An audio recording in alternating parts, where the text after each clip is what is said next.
Hello everyone, welcome to back my channel. I hope everyone is having a wonderful day. Before starting the video, please go ahead and hit the subscribe button and give this video a thumbs up. Today on The Bold and the Beautiful, Steffi and Brooke have words. Liam makes a request of Douglas, and Hope receives a reminder. At Forrester, Steffi concludes a call with Eye on Fashion as Brooke arrives. Steffi tells her that her father is not there and is likely with her mother. Brooke complains about her rubbing it in. Steffi reminds her that her father is filing for an annulment and says she doesn't want another lecture about destiny. She tells Brooke she's the reason for her failed marriage, but instead, she wants to point the finger at them. You had it coming. Brooke learns Hope's in a meeting with Thomas and turns the topic to Thomas' past break with reality. She worries it could happen all over again. They bicker as Steffi insists Thomas isn't obsessed with Hope anymore. Brooke complains he's getting too close to her, and she won't let that happen.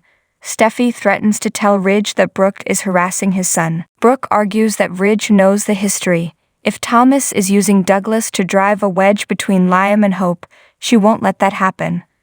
In the design office, Thomas tells Hope he's flattered that she finds him hot and says she obviously knows how he feels about her.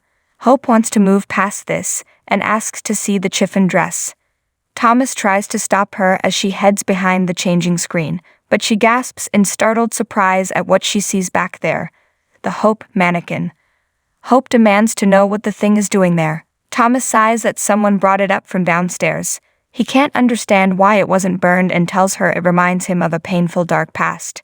He is focused on a bright future with his son and asks Hope to say she believes him.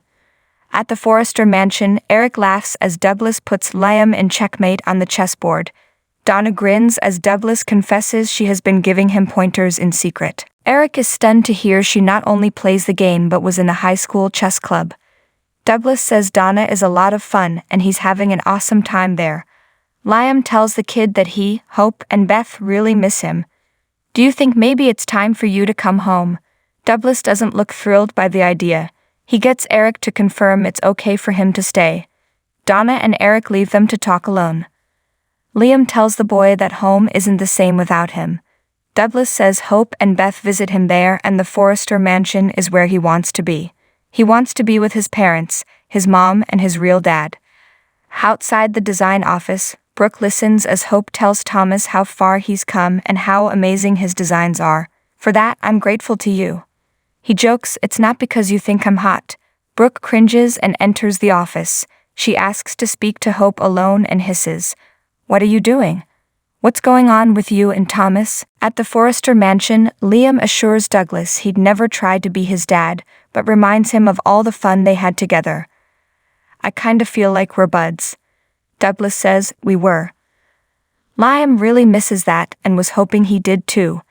Douglas does, but he likes hanging out with his real family. In Steffi's office, Thomas tells her about Brooke barging into the design office and asking to speak to Hope alone. Steffi says she and Brooke exchanged words. She's still upset about losing Dad and now is starting on Thomas to get back at them. Thomas is unconcerned. Hope is solidly in his corner. In the design office, Hope informs her mother that when Thomas isn't there working hard on her line, he's with Douglas and their bond has really grown. She's seen how he is with the boy at Eric's and how much he's helped her with her line.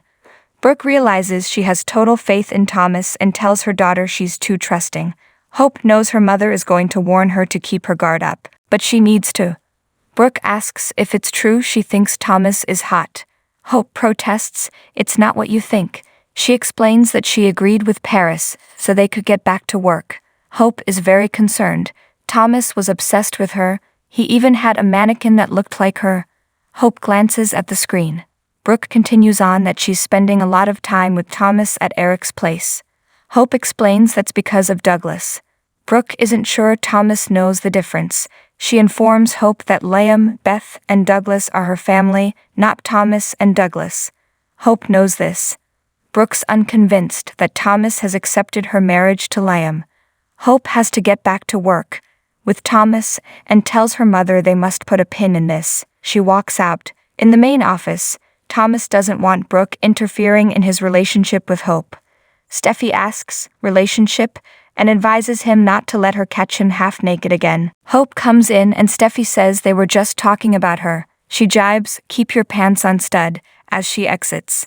Hope tells Thomas their mother overheard them talking. Thomas is sure she warned her about him. Hope reiterates she's seen the work he's put in with Douglas.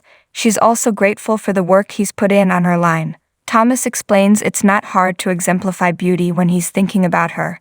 Hope steps behind the changing screen as Thomas takes a call. He disconnects and Hope emerges in a black gown she deems breathtaking. He says she's breathtaking.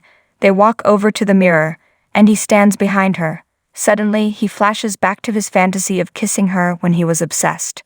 Hope notices his sudden discomfort, but he assures her he's fine. "What am I doing?" he thinks to himself. "Hope's married. I can't." Thanks for watching this video. Please subscribe to our channel, Bold Media Point, and stay with us.